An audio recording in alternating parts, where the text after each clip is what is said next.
À toutes et à tous, ravi de vous retrouver sur Afrique Sport TV. C'est désormais terminé depuis quelques heures ce mercato hivernal version 2021 en Europe, excepté chez certains comme nos amis les Anglais qui poursuivent leurs transactions, notamment un départ du côté de Liverpool. Vous verrez, c'est assez surprenant. Mais en attendant, voici un bref récap des mouvements qui se sont déroulés dans ce jour, décrit comme le plus long.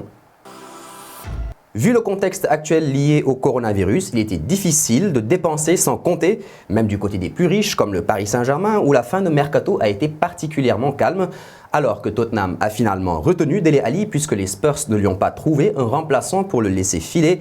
Le club de la capitale française n'a pas réussi à se défaire d'Idrissa Gana Gueye. Et pourtant, on vous l'annonçait, le milieu sénégalais a eu deux pistes.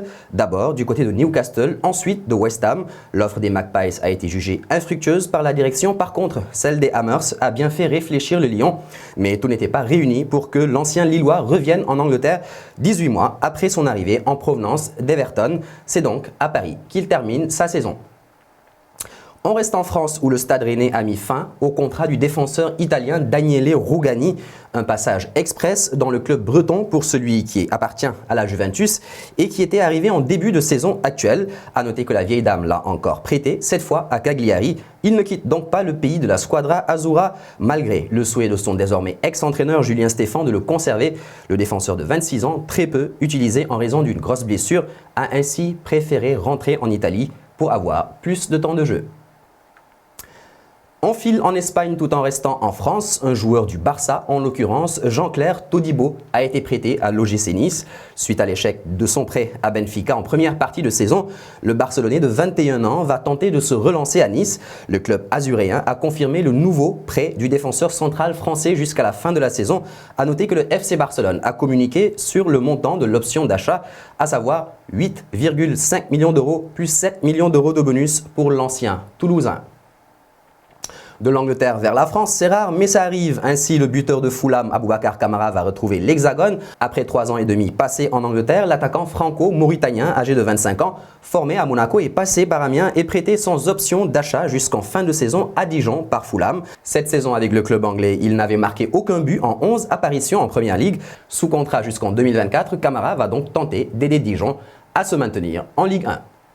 Des nouvelles de José Rodriguez, vous vous rappelez de cet attaquant espagnol ancien gros espoir du Real Madrid qui a rejoint le Paris Saint-Germain fin 2016 et qui n'a jamais su s'imposer du côté du club de la capitale française? Eh bien, il a finalement trouvé un club qui ne lui est pas familier du tout. Il s'agit de Las Palmas. L'équipe située aux îles Canaries a officialisé le retour de l'ancien joueur du Real Madrid qui était libre depuis sa rupture de contrat avec le PSG il y a quelques mois. Il a signé jusqu'à la fin de la saison et portera le numéro 9. Enfin, comme je vous le disais, Liverpool a décidé de prêter l'un de ses renforts du secteur offensif, Takumi Minamino. Arrivé il y a un an chez les Reds, le milieu offensif ou ailier japonais a eu du mal à rééditer les performances aperçues du côté du RB Salzbourg. Titulaire à 2 reprises seulement sur la deuxième partie de saison l'an dernier et à nouveau 2 fois durant ses 6 premiers mois de Première Ligue, le japonais s'en va gagner du temps de jeu ailleurs. Il est prêté jusqu'à la fin de saison à Southampton. Rappelons que Liverpool l'a recruté pour un peu plus de 12 millions d'euros en janvier 2020, tandis que le contrat du joueur court jusqu'en 2024. C'en est désormais terminé pour cette édition spéciale Mercato hivernal. Merci de nous avoir suivis. Vous faites bien de poursuivre sur Afrique Sport, la chaîne consacrée au sport d'Afrique et d'ailleurs. À bientôt.